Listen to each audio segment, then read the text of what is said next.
जी। ये जो 24 जून को फुल कोर्ट सुप्रीम कोर्ट का सुनेगा, ये सुन्नी इत्तेहाद या पीटीआई की जो रिट है या दरखास्त है कि ये जो सीटें हैं स्पेशल, इसका फैसला आपको कैसे लगता है? पीटीआई के हल्के कहते हैं वो बड़े पुरुम्मीद है कि उन्हें सीटें मिल जाएंगी, जबकि दूसरी तरफ देखें तो मुश्किल लगता है। तो कोर्ट का फैसला क्या होगा? और फिर अदालतों के ऊपर जो प्रेशर है अदारों का, वो भी कोई ढकी चुकी बात नहीं है। तो आप इसको किस तरह देखते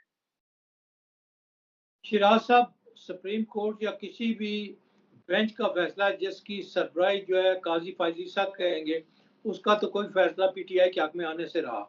वह दुरुस्त आइन और कानून के मुताबिक भी हो, तो काजी फायजी साहब ऐसा उसमें से ज़ाब्ते निकाल लेते हैं और हम ख्याल लोगों को बना लेते हैं। तो ये कभी मुमकिन ही नहीं है कि काजी फायजी साहब की ख्वाहिश अगर हो कि सीटें मुस्लिम पीटीआई को नहीं देनी तो नहीं देंगे।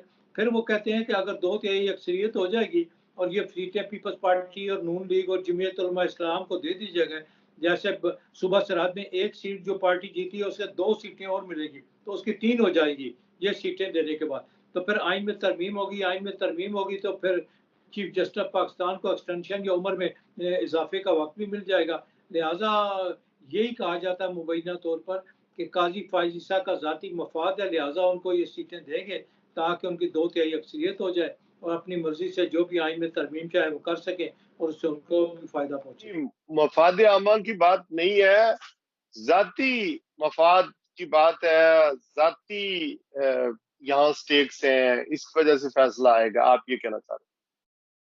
तो अगर यही होता है ना कि जाती मफाद हो तो बंदा कहता है सारी दुनिया का मफाद है, और जाती मफाद ना हो तो बंदा कहता है सारी दुनिया का नुकसान हो रहा है। ये जो सियासतदान खड़े होते हैं जब इक़्तिदार में आते हैं कहते हैं हम अवाम की खिदमत कर रहे हैं, अवाम के लिए, और कमीशन खुद लेते हैं। जब अपोजिशन में होते हैं तो कहते हैं अवाम के साथ इस्तेहसाल हो रहा है, अवाम के साथ ज्यादती हो रही है।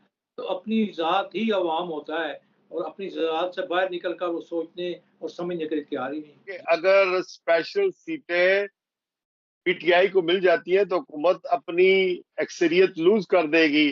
तो फिर वो जो कहा जा रहा है मुबैना तौर पर के काजी फाइज ईसा साहब चीफ जस्टिस को जो एक्सटेंशन देनी है, वो हुकूमत यानी कानून के अंदर ऑर्डिनेंस कोई लाएगी या तरमीम करेगी, पार्लियामेंट में पास करेगी कि और उनको एक्सटेंशन मजीद 3 साल की मिल सकती है।